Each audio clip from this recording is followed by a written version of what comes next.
நம்முடைய கர்த்தராகிய இயேசு கிறிஸ்துவின் நாமத்தில் உங்களை அன்போடு வாழ்த்துகிறேன்.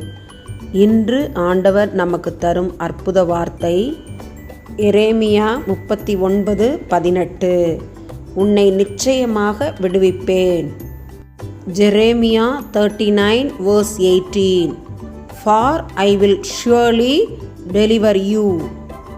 அன்பான சகோதர சகோதரிகளே, பலவிதமான சிக்கல்களில் அகப்பட்டு கொண்டீர்களோ, கண்ணீரிலும் கவலையிலும் இருக்கிறீர்களோ, உங்களை ஆறுதல் படுத்த உங்களை விடுவிக்க யாருமே இல்லையோ, கர்த்தரை நோக்கி கூப்பிடுங்கள்.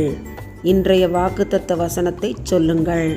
கர்த்தர் நம்மை எந்த சூழ்நிலையிலும் விடுவிக்க வல்லவர். அவர் மேல் நமது முழு நம்பிக்கையை வைப்போம். ஆமன். அன்பின் பரலோக பிதாவே, தர்மியான ஜெப நேரத்திலே உம்மை துதிக்கிறோம், உம்மை புகழுகிறோம், உம்மை வாழ்த்துகிறோம், உம்மை வணங்குகிறோம், உம்மை மகிமைப்படுத்துகிறோம்.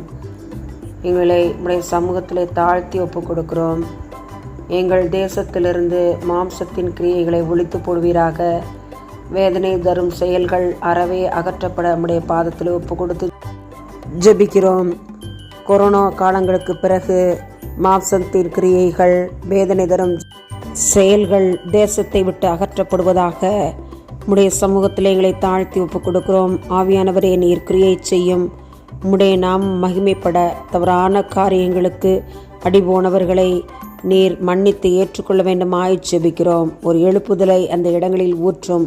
உம்முடைய நாமம் மகிமைப்படட்டும். இயேசுவின் மூலம் பிதாவே. ஆமென், ஆமென்.